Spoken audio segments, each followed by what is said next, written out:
Druhý bod dráhy jater se nachází mezi palcem a ukazováčkem. Je to skvělý bod na korekci emocí.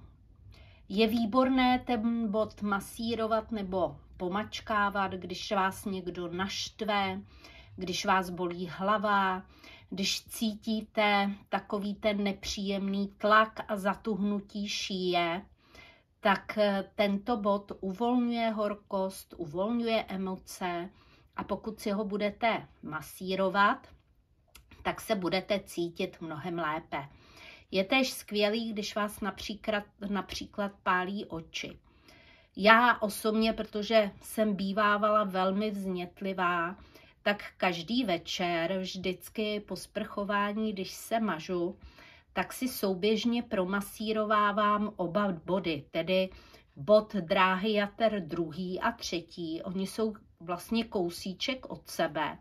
To znamená, že tadyhle tu měkkou část si vždycky takhle minutku pěkně, nebojte se přitlačit, ta místa jsou hodně citlivá a hezky si to takhle masíruju. Je to skvělý i pro vás, který třeba před spánkem přemítáte a nemůžete usnout, tak vás to i hodně sklidní. Ale opravdu vydržte minutku, protože pokud to jenom tak 2x, 3x pošmrdláte, to je hrozně málo. A pěkně takhle směrem ven, ať tu přebytečnou energii, která se vám cpe do hlavy, vyženete pryč a uvidíte, že se budete cítit lépe.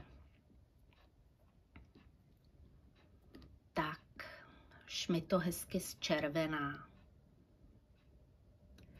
Samozřejmě, pokud vás například bolí hlava nebo se cítíte takový zablokovaný v šíji, v krku, tak pak je dobré jenom takhle hezky buď si ten bod promačkávat, že ho vždycky zmáčknete a povolíte, případně si ho masírovat po směru hodinových ručiček a zase opět ženy pravou stranu a muži stranu levou, aby ta práce s tím bodem byla intenzivnější.